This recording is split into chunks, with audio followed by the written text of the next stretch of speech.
আসসালামু আলাইকুম। যারা প্রাথমিক বিদ্যালয়ের প্রধান শিক্ষক নিয়োগের জন্য প্রস্তুতি নিচ্ছেন, তো তাদের জন্য আজকের ভিডিও। আজকে আমরা দেখব যে আসলে এই পরীক্ষাটার জন্য বাংলা আমরা কিভাবে প্রস্তুতি নিতে পারি। তো দেখুন, বাংলা প্রস্তুতি নেওয়ার জন্য অবশ্যই আপনাকে জানতে হবে যে আসলে বাংলা যে প্রশ্নটা প্যাটার্ন কি হয়, বা আসলে কোন প্যাটার্নের প্রশ্নটা আসবে। তো তার জন্য অবশ্যই বিগত সালের যে প্রশ্ন আছে সেটা আপনাকে সলিউশন করতে হবে। তো তারই ধারাবাহিকতায় আজকে আমরা প্রাথমিক বিদ্যালয়ের প্রধান শিক্ষক নিয়োগ পরীক্ষা 2009-এর যে গোলাপ যে অংশটা ছিল, সেই অংশটা থেকে বাংলার যে পার্টটা সেটা আমরা আজকে সলিউশন করব। তো দেখুন, শুধু এটা সলিউশন করলেই হবে না, পাশাপাশি যেহেতু এই পরীক্ষাটা পিএসসি নেবে, তো পিএসসি রিসেন্ট যে সমস্ত নন ক্যাডার পরীক্ষাগুলো নিয়েছে সেই সমস্ত প্রশ্নগুলো কিন্তু আপনার সলিউশন করতে হবে। তো যারা আসলে এই ধরনের প্রশ্নগুলো চান যে আসলে এই প্রশ্নগুলো কোথায় পাবো, সলিউশনগুলো কোথায় পাবো, তো বিগত সময়ের যে প্রশ্ন, অর্থাৎ এইটা সরাসরি নিয়োগ হয়েছিল 12 সালে, 9 সালে এবং 8 সালে, তো সেই প্রশ্নগুলা এবং পাশাপাশি পিএসসি কর্তৃক রিসেন্ট নেয়া যে সমস্ত নন ক্যাডার পরীক্ষা তার প্রশ্নগুলোর সলিউশন, ভিডিও সলিউশন সহ, মানে ভিডিও ক্লাসে এটা টোটালি সলিউশন করে দেওয়া হয়েছে, এবং ভিডিও সলিউশন সহ যারা আসলে চান তো তাদের জন্য আসলে একটা পিডিএফ রেডি করা হয়েছে। আপনারা চাইলে এই ভিডিও ডিসক্রিপশন বক্স থেকে সেই পিডিএফটা আপনারা ডাউনলোড করে নিতে পারেন, এবং সেখানে আসলে আপনারা চাইলে এটা প্রত্যেকটা পার্টের আপনারা ভিডিও সলিউশন সহ দেখতে পারেন। তো আমি আপনাদের জাস্ট একটু দেখাই। দেখুন, এখানে প্রাথমিক বিদ্যালয় প্রধান শিক্ষক নিয়োগ পরীক্ষা 2012 ক্যামেলিয়া যে পার্টটা ছিল সেটার, তো এখানে দেখুন এটা হচ্ছে প্রশ্ন, এটা টোটালটা হচ্ছে প্রশ্নের এই পাশে উত্তর দেওয়া আছে, ঠিক আছে, এই পাশে উত্তর দেওয়া আছে। এবং এখানে যদি আপনি চান যে এটার আপনি ভিডিও ক্লাস দেখবেন, এটার আসলে ম্যাথগুলো বুঝতেছেন না বা ইংলিশগুলো বুঝতেছেন না বা বাংলা কোনো একটা টপিক বুঝতেছেন না, তো সেক্ষেত্রে দেখুন এখানে একটা স্ক্যানার দেওয়া আছে, আপনি জাস্ট স্ক্যান করে এই প্রশ্নের সম্পূর্ণ ব্যাখ্যা সহ আপনি ভিডিও ক্লাস পেয়ে যাবেন। অথবা স্ক্যান না করতে পারলেও, যেহেতু এটা পিডিএফ ফাইল, আপনি এখানে জাস্ট ক্লিক করবেন, পিডিএফ উপর থেকে যেখানে ক্লিক করুন, এখানে জাস্ট আপনি যদি ক্লিক করেন, দেখুন আমি ক্লিক করলাম, ক্লিক করলে এই দেখুন ক্যামেলিয়া যে পার্ট আছে, এই ক্যামেলিয়া পার্টের একদম টোটাল যে আপনার সলিউশন, সেই সলিউশনের ভিডিও ক্লাসটা এখানে চলে আসবে। তো এইভাবে করে কিন্তু আপনারা চাইলে এই যে পিডিএফটা আছে, এই পিডিএফে শুধুমাত্র আপনার যে ক্যামেলিয়া আছে ব্যাপারটা এমন না, এই দেখুন নিচের দিকে গেলে যে আরেকটা আছে ক্রিসান্তিমাম 12 সালেরই নেয়া, এবং আরও প্রশ্ন নিচে আছে, আপনি চাইলে নিচের দিকে গেলে দেখতে পারবেন এখানে যে নাগলিঙ্গম। তো এইভাবে করে বিগত সময়ের যে প্রশ্ন সেগুলা, পাশাপাশি হচ্ছে আপনার পিএসসি কর্তৃক নেওয়া যে সমস্ত রিসেন্ট যে নন ক্যাডার প্রশ্নগুলো আছে সেগুলোর এরকম ভিডিও সলিউশন সহ এই পিডিএফটা রেডি করা আছে। আপনারা চাইলে ডিসক্রিপশন বক্সের লিঙ্ক থেকে আপনারা নিয়ে নিতে পারেন। তো চলুন আজকে আমরা শুরু করি।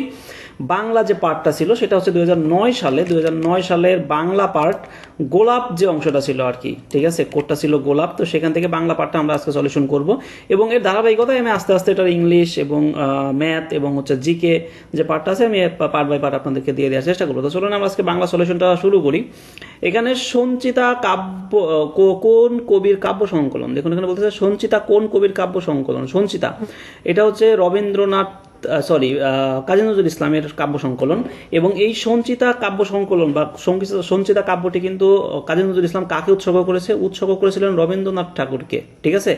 সঞ্চিতা কাব্যগ্রন্থ তাকে হচ্ছে উৎসর্গ করা হয়েছিল, এবং রবীন্দ্রনাথ কাজী নজরুলকে দিয়েছিল কি, রবীন্দ্রনাথ কাজী নজরুলকে দিয়েছিল হচ্ছে আপনার বসন্ত, রবীন্দ্রনাথ কাজী নজরুলকে দিয়েছিল বসন্ত, আর কাজী নজরুল ইসলাম রবীন্দ্রনাথকে দিয়েছিল সঞ্চিতা। সেই সঞ্চিতা কাব্যগ্রন্থটাই আসলে এখানে বলতেছে কোন কবির কাব্য সংকলন। আমরা দ্বিতীয় প্রশ্নে চলে যাই, সেটা হচ্ছে বাংলা সাহিত্যের সনেট রচনার প্রবর্তককে। বাংলা সাহিত্যের সনেট রচনার প্রবর্তক হচ্ছে মাইকেল মধুসূদন দত্ত। এটা আসলে না জানার কিছু নাই, এটা সবাই পারেন, যার কারণ হচ্ছে যে চতুর্দশপদী কবিতা বলি এবং হচ্ছে আপনার যে সনেট, এটা কিন্তু বাংলা সাহিত্যে প্রথম নিয়ে আসে কে, এই মাইকেল মধুসূদন দত্ত।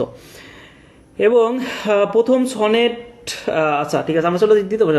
গৃহদা উপন্যাসটির রচয়িতাকে, গৃহদা উপন্যাসটির রচয়িতা হচ্ছে আপনার শরৎচন্দ্র চট্টোপাধ্যায়। গৃহদাহ এটা হচ্ছে একটা উপন্যাস, এবং এখানে হচ্ছে এটা একটা ত্রিভুজ প্রেমের উপন্যাস, যেখানে হচ্ছে আপনার চরিত্রগুলা আছে সুরেশ, মহিম এবং অচলা। এখানে দেখুন সুরেশ এবং মহিম দুজনই অচলাকে আসলে আপনার পছন্দ করে, এবং শেষ পর্যন্ত মহিম একটু গরিব এবং সুরেশ একটু বড় লোক টাইপের। তো মহিম এখানে হচ্ছে শেষ পর্যন্ত অচলাকে বিয়ে করে, কিন্তু বিয়ে করার পরেও দেখা যায় যে অচলা সুরেশের প্রতি আকর্ষণ অনুভব করে এবং সুরেশের সাথে একসময় নিরুদ্দেশ হয়। পাশাপাশি যদিও পরবর্তীতে আবার সে ব্যাক করলেও কিন্তু সে আবার হচ্ছে কি বলে আপনার মহিমের প্রতি আকৃষ্ট হয়। তো এই যে ত্রিভুজ প্রেমের একটা গল্প আর কি, এটা আপনারা চাইলে এটা আসলে পড়তে পারেন। তো আমি জাস্ট সংক্ষেপে এটার যে চরিত্রগুলো সেগুলো বলে দিলাম। তো গৃহদা উপন্যাসটি হচ্ছে শরৎচন্দ্র চট্টোপাধ্যায়ের রচয়িতা। এরপরে হচ্ছে কৃতদাসের হাসি উপন্যাসের রচয়িতাকে। কৃতদাসের হাসি উপন্যাসটির রচয়িতা হচ্ছে আপনার শওকত উসমান। এই কৃতদাসের হাসি এটা হচ্ছে শওকত উসমান লেখে হচ্ছে 1962 সালে, এবং এটার জন্য সে 1966 সালে হচ্ছে আদমজি সাহিত্য পুরস্কার পায়। এটার জন্য সে 1977 সালে কি আদমজি সাহিত্য পুরস্কার পায়। তো এটা একটা আসলে রূপক ধর্মী উপন্যাস। এটা হচ্ছে আপনার ওই সময় যে স্বৈরশাসক ছিল আমাদের পূর্ব বাংলায়, সেটা হচ্ছে যে আইয়ুব খান। এই আইয়ুব খানের এগেইনস্টে আসলে সে এটা লিখেছিল, কিন্তু আইয়ুব খান বুঝতে পারে নাই, তার সময় কিন্তু আদমজি পুরস্কার তাকে দেওয়া হয়েছিল। তো এটার কাহিনীটা আমি একটু আপনাদেরকে বলি, কৃতদাসের হাসি। এটা চরিত্রগুলো হচ্ছে আপনার খলিফা হারুনুর রশিদ এবং একজন হাবশি গোলাম তাতারি এবং হচ্ছে একজন আর্মেনীয় কৃতদাসী, সেটা তার নাম হচ্ছে মেহেরজান।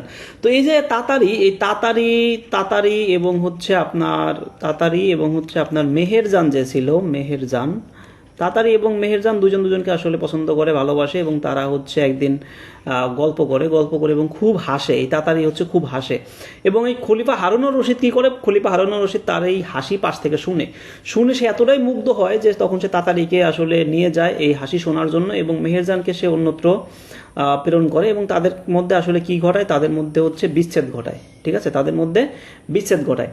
তো বিচ্ছেদ ঘটানোর পরে কিন্তু তাতারির মন আর ভালো থাকে না, কারণ সে মেহেরজানকে ভালোবাসে। তো সেই জায়গা থেকে তাতারি খলিফা হারুনুর রশিদ তাতারিকে বলে যে তুমি হাসো, তোমার হাসি আমি শুনবো, হাসি তোর আমি মুগ্ধ।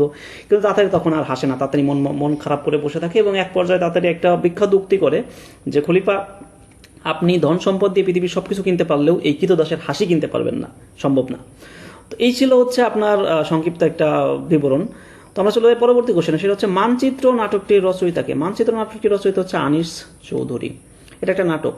পায়ের আওয়াজ পাওয়া যায়, এটা হচ্ছে নাটকটির রচয়িতাকে। পায়ের আওয়াজ পাওয়া যায়, এটা হচ্ছে আপনার সৈয়দ শামসুল হকের রচয়িতা, বা সৈয়দ শামসুল হকের রচিত একটা কি বলে, এটা হচ্ছে কাব্যধর্মী উপন্যাস। এটা হচ্ছে আপনার কাব্যিক উপন্যাস বলে। তো এটা হচ্ছে একটা মুক্তিযুদ্ধ ভিত্তিক উপন্যাস। এটা হচ্ছে একটা মুক্তিযুদ্ধ ভিত্তিক উপন্যাস। ঠিক আছে, মুক্তিযুদ্ধ ভিত্তিক উপন্যাস পায়ের আওয়াজ পাওয়া যায়, এটা লিখেছে সৈয়দ শামসুল হক। এটা অনেক জায়গায় প্রশ্নে আসছে, অনেক প্রশ্নে, এবং রিসেন্ট যে পরীক্ষাগুলো হয় সেগুলোতে এই প্রশ্নটা এসে থাকে। ওকে, কোনটি শুদ্ধ বানান? শুদ্ধ বানান হচ্ছে আপনার সর্বাঙ্গীন। এটা হচ্ছে মূর্ধ ন হবে। ঠিক আছে, সর্বাঙ্গীন। এটা হচ্ছে কি হবে, মূর্ধ ন হবে। এটা কিন্তু দন্ত ন হবে না, এটা ভুল। এটা হচ্ছে আপনার এই যে দন্ত ন হবে না, আবার এটা আকার হবে এবং এখানে দীর্ঘই হবে। যদি সত্য বলো তাহলে মুক্তি পাবে। এখানে দেখুন, যদি সত্য বলো তাহলে মুক্তি পাবে, এটি কোন ধরনের বাক্য? এখানে কিন্তু দুইটা খণ্ড বাক্য আমরা দেখতে পাচ্ছি, এই একটা যদি সত্য বলো এবং এই একটা তাহলে মুক্তি পাবে। একটা জিনিস খেয়াল করুন, আমরা জানি যে বাক্য তিন প্রকার, সেটা হচ্ছে সরল বাক্য, যৌগিক বাক্য এবং মিশ্র বাক্য। মিশ্র বাক্য বা জটিল বাক্য যেটাকে বলে। ঠিক আছে, অর্থাৎ ইংলিশে যদি বলি যে সিম্পল সেন্টেন্স, কমপ্লেক্স সেন্টেন্স এবং হচ্ছে কম্পাউন্ড সেন্টেন্স। এটা হচ্ছে সিম্পল, এটা হচ্ছে আপনার কমপ্লেক্স, এটা হচ্ছে কম্পাউন্ড। তো এখানে সরল বাক্যের ক্ষেত্রে একটা বাক্যই থাকবে, একটা খণ্ড বাক্য থাকবে। তাই আমরা দেখতেছি এখানে দুইটা খণ্ড বাক্য আছে। এই একটা যদি সত্য বলো তাহলে মুক্তি পাবে, সত্য বললে মুক্তি পাবে। তো দুইটা আসলে খণ্ড বাক্য, যেহেতু তাহলে সরল বাক্য হবে না। সংযুক্ত বাক্য বলতে আসলে কিছু নাই, সংযুক্ত বাক্য বলতে কিছু নাই। এবং আমরা দেখি যৌগিক বাক্য। যৌগিক বাক্য হচ্ছে আপনার এমন যে দুইটা খণ্ড বাক্য থাকবে এবং দুইটা স্বাধীন, একে অপরের উপর নির্ভরশীল না। একটা জিনিস খেয়াল করুন, যদি সত্য বলো তাহলে মুক্তি পাবে। মুক্তি কখন পাবে সে? মুক্তি কখন পাবে? যদি সে সত্য বলে। ঠিক আছে, তার মানে কি একটা একটার উপরে আমরা দেখতেছি এখানে নির্ভরশীল। সো এটা হচ্ছে আপনার একটা মিশ্র বাক্য বা জটিল বাক্য, বা এটাকে ইংলিশে বলে কমপ্লেক্স সেন্টেন্স। আর যদি হচ্ছে আপনার এখানে যৌগিক বাক্য, অর্থাৎ একটা একটার যদি আপনার কি বলে ডিপেন্ডেন্ট না হইতো, নির্ভরশীল না হইতো, তখন সেটাকে আসলে বলতো যৌগিক বাক্য। ঠিক আছে, যেমন হচ্ছে আপনার আমি যদি বলি যে কি বলে ডু অর ডাই, ইংলিশে একটা আছে যে করো অথবা মরো, এটা কিন্তু একটা যৌগিক বাক্য। ঠিক আছে, ওকে, আমরা চলে যাই পরবর্তী কোশ্চেনে, সেটা হচ্ছে অনুচিত শব্দটি কোন সমাস? অনুচিত শব্দটি কোন সমাস? অনুচিত এটা যদি ব্যাস বাক্য করা হয় তাহলে এটা আসবে এরকম, নয় উচিত। নয় উচিত, নয় উচিত। এটা হচ্ছে নয়ীয় তৎপুরুষ সমাস আর কি। ঠিক আছে, এটা নয়ীয় তৎপুরুষ সমাসের মধ্যে পড়ে, নয় উচিত। এরপরে হচ্ছে বাতাস এর সমার্থক শব্দ নয় কোনটি? বাতাসের সমার্থক শব্দ নয় কোনটি সেটা বলতেছে। বাতাসের সমার্থক শব্দ এখানে অনিল, এটা মানে বাতাস। তারপর হচ্ছে পবন, পবন মানেও বাতাস, এবং বায়ু মানেও বাতাস। এখানে প্রসূন যেটা আছে, এই প্রসূন মানে হচ্ছে আপনার ফুল। ঠিক আছে, প্রসূন মানে ফুল। সো প্রসূন হচ্ছে বাতাসের সমার্থক শব্দ নয়।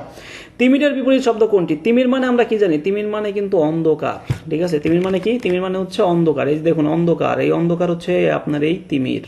এই তিমির হচ্ছে অন্ধকার, তার মানে হচ্ছে তিমিরের সমার্থক শব্দ হচ্ছে অন্ধকার। তাহলে বিপরীত শব্দ কি আসবে? দেখুন তো, কালো। কালো তো একটা অন্ধকারের মধ্যে পড়ে, এটাও সমার্থক শব্দের মধ্যে পড়ে। এখানে আলো যেটা আছে এটা হচ্ছে আপনার মেইনলি উত্তর, এটা হচ্ছে আপনার তিমিরের বিপরীত শব্দ হবে। ঠিক আছে, আর রাত্রি তো আসলে আলাদা একটা শব্দ, এটা রাত্রি বা নিশি এই ধরনের কিছু বোঝায়। তো যাই হোক, আমরা চলে যাই আরেকটা প্রশ্নে, সেটা হচ্ছে সঙ্গীতের সন্ধি বিচ্ছেদ করো। সঙ্গীত, এটা অনেশ্বর আছে না, অনেশ্বর থাকলে সেখানে ম বসাই দিবেন জাস্ট, ঠিক আছে। আসলে সন্ধি বিচ্ছেদের নিয়ম পড়ে আপনি কখনো সন্ধি পারবেন না, এটা জাস্ট আপনাকে প্র্যাকটিস করতে হবে, প্রচুর প্র্যাকটিস করলে দেখবেন যেটা আসলে হয়ে যাবে। তো এই যে আমি বললাম না অনেশ্বর দেখলে ম আসবে, তো ম আসবে অবশ্যই। আর গীতের জায়গায় হচ্ছে গীত, তো সম যোগ গীত, এটা হচ্ছে সঙ্গীত হবে। এরপরে কোনটি শুদ্ধ বানান? শুদ্ধ বানান হচ্ছে দীর্ঘ হবে এবং ময়ের রেফ্রেশি উর্মি। এই উর্মি শব্দের অর্থ হচ্ছে আপনার ঢেউ। উর্মি শব্দের অর্থ কি? উর্মি শব্দের অর্থ হচ্ছে ঢেউ বা তরঙ্গ, যেটাকে বলি আমরা, ঠিক আছে। উর্মি শব্দের হচ্ছে ঢেউ বা তরঙ্গ। তো এখানে উর্মি বানানটা হচ্ছে দীর্ঘ উ, অবশ্যই উর্মি বানানে কি হবে? দীর্ঘ উ হবে। উর্মি, উষা এই ধরনের বানানে হচ্ছে দীর্ঘ উ হবে, ঠিক আছে। এবার কোনটি শুদ্ধ বানান? নিচেও চাইছে কোনটি শুদ্ধ বানান। এখানে দেখুন শুদ্ধ বানান হচ্ছে এটা, ইন্দ্রিয় যেটা আছে এটা ইন্দ্রিয়। দীর্ঘ রস্য ই হবে এবং দন্তে নয় দয় ঋষি হবে, এটা দন্তে নয় দয় ঋষি হবে, অন্তস্থ হবে, এটা হচ্ছে ইন্দ্রিয়। বাকিগুলো আসলে ভুল, বাকিগুলো দীর্ঘ ই আছে। দেখুন এটাতে দীর্ঘ ই আছে, এটাতে দীর্ঘ ই আছে এবং এখানে দীর্ঘই আছে, ঠিক আছে, দীর্ঘই আছে, এটা কিন্তু হবে না। ওকে, এরপরে যেটা আছে সেটা হচ্ছে যে 15 নম্বর, এই বনে বাঘের ভয় নাই। এই বনে বাঘের ভয় নাই। দেখুন যে এখানে বলতেছে যে কোটেশন শব্দটি কোন কারকে কোন বিভক্তি? কোটেশন মানে যে বাঘের, ঠিক আছে। তো বাঘের ভয় নাই, এখানে একটা জিনিস মনে রাখবেন যে কারক বিভক্তির ক্ষেত্রে যদি কোথাও থেকে উৎপন্ন হওয়া, বিচ্যুত হওয়া বা শুরু করা এই ধরনের কোনো কিছু যদি বোঝায় বা ভয় ভীতি টাইপের কোনো কিছু বোঝায়, তো সেক্ষেত্রে সেটা অবশ্যই অপাদান কারক হবে। সেক্ষেত্রে সেটা কী হবে? অপাদান কারক হবে। এবং আমরা জানি যে আমরা কি জানি যে এটা হচ্ছে আপনার ষষ্ঠী বিভক্তি। তো ষষ্ঠী বিভক্তি মানে যে ষষ্ঠী বিভক্তি, তার মানে এটা অপাদানের ষষ্ঠী বিভক্তি হবে। কর্তায় মানে আপনি যদি কে বা কাকে দ্বারা প্রশ্ন করেন, কাকে না, কে বা কারা দ্বারা প্রশ্ন করেন, তাহলে এটা আপনি যদি উত্তর পান তাহলে সেটা কর্তা হবে। কর্ম হচ্ছে কি বা কাকে দ্বারা প্রশ্ন করলে সেটা কর্ম। আর করণ হচ্ছে আপনার দ্বারা দেয়া কর্তৃক বা কিসের দ্বারা, কোনো ইকুইপমেন্টের দ্বারা যদি কোনো কিছু হয় তখন সেটা হচ্ছে করণে হবে। যেমন আমি যদি উদাহরণ দিই, কর্তায় আমি বল খেলি, কে বল খেলে? আমি এটা কর্তা, ঠিক আছে। এবার যদি বলি যে আমি বই পড়ি, আমি কি পড়ি? আমি বই পড়ি, বই পাচ্ছি না, কি পড়ি? তাহলে এটা হচ্ছে কর্ম। আচ্ছা, এরপরে যে আমি যদি বলি যে আমি লাঙ্গল দিয়ে চাষ করি, কি দিয়ে চাষ করি, কিসের দ্বারা চাষ করি? লাঙ্গল দিয়ে। লাঙ্গল এটা হচ্ছে আপনার হচ্ছে করণকারক, ঠিক আছে। আর বিভক্তিগুলো তো আসলে আলাদা জিনিস। এরপর আসতেছি যে আমি বই পড়ি। দেখুন যে আমি একটু আগে কিন্তু উদাহরণ দিলাম যে আমি বই পড়ি, এখানে কি বলবো? আমি কি পড়ি? বই পড়ি। তো আমি কি বা কাকে দিয়ে যদি প্রশ্ন করি, উত্তর পাই, তখন সেটা কি হবে? সেটা কর্ম, অবশ্যই কর্ম হবে। আর যদি বলতো যে কে পড়ে, এখানে যদি ব্র্যাকেট থাকতো যে কে পড়ে আমি পড়ি, তখন সেটা হচ্ছে কর্তা শূন্য হইতো। আচ্ছা, সপ্তর্ষি শব্দটি কোন সমাস? সপ্তর্ষি শব্দটি হচ্ছে আপনার এটা হচ্ছে একটা দ্বিগু সমাস। কারণ এটা আমরা যদি ব্যাস বাক্য করি তাহলে আমরা পাবো যে সপ্ত ঋষির সমাহার। যদি কোনো সংখ্যাবাচক শব্দ আসে তখন সেটা আসলে দ্বিগু সমাস হয়। এবং তৎপুরুষ সমাসের ক্ষেত্রে কি হয়? তৎপুরুষ সমাসের ক্ষেত্রে হচ্ছে আপনার পরপদ প্রদান হয় এবং সেখানে হচ্ছে আপনার একটা বিভক্তি থাকে। যেমন আমি যদি বলি যে রাজপথ, এখানে দেখুন এই পূর্বপদ হচ্ছে রাস, পরপদ হচ্ছে পথ। এখানে রাজপথ বলতে কি বোঝাচ্ছে? পথ বোঝাচ্ছে, কিন্তু তার মানে পরপদ প্রধান। কিন্তু এটা ব্যাস বাক্য যদি করি তো সেক্ষেত্রে আসে কি? সেক্ষেত্রে এটা আসে হচ্ছে পথের রাজা। তো পথের রাজা মানে কি? দেখুন একটা র চলে আসছে না, এখানে একটা র আসছে না, এটা হচ্ছে একটা বিভক্তি আসছে না। তো বিভক্তি যেহেতু আসছে তার মানে এটা হচ্ছে একটা তৎপুরুষ সমাস হবে। বহুব্রী সমাস হচ্ছে আপনার যেটা কোনো পদই প্রধান না, অর্থাৎ পূর্বপদ বা পরপদ কোনো পদই প্রধান না, সেটা হচ্ছে আপনার বহুব্রী সমাস। পূর্বপদ পরপদ কোনোটাই যদি আপনার না হয়। যেমন আমি যদি বলি চৌচালা, চৌচালা, দেখুন এখানে চৌ একটা, চালা এক জিনিস।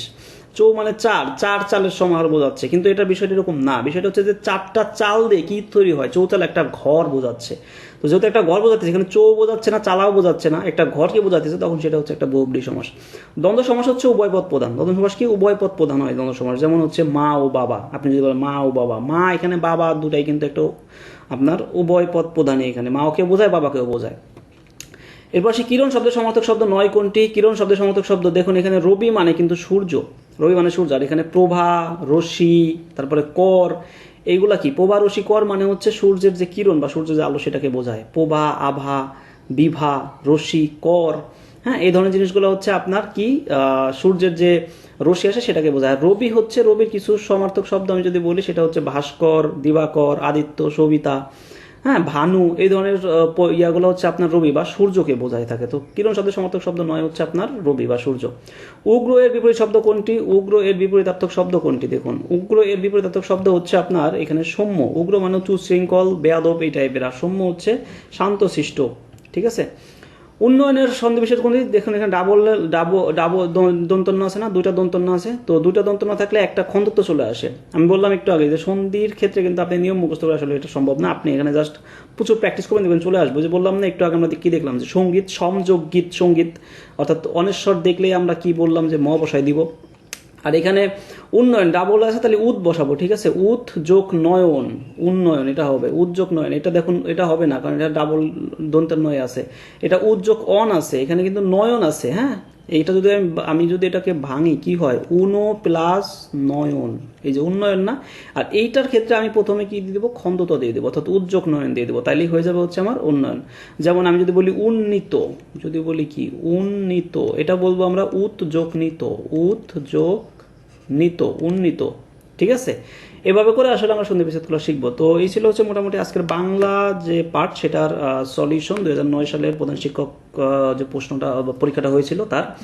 তো আমরা আসলে পার্ট বাই পার্ট প্রতিটা দেওয়ার চেষ্টা করবো এবং খুব দ্রুত দিয়ে দেবো। আর যাদের এই পিডিএফটা দরকার, অর্থাৎ পিএইচসি কর্তৃক নন ক্যাডার প্রশ্ন পাশাপাশি হচ্ছে মানে রিসেন্ট প্রশ্ন, এবং পাশাপাশি হচ্ছে ওই বিগত সালের প্রশ্নগুলোর যে ভিডিও ক্লাস সলিউশন সহ যে পিডিএফটা আপনারা যদি চান, তাহলে ডিসক্রিপশন বক্সের লিঙ্ক থেকে আপনারা সেটা আসলে পারচেস করে নিতে পারেন। তো আজকের মতো এই পর্যন্তই। আমি নেক্সট ভিডিও নিয়ে আপনাদের সামনে আবার খুব দ্রুত চলে আসবো। তো সেই পর্যন্ত ভালো থাকুন, সুস্থ থাকুন, আল্লাহ হাফেজ।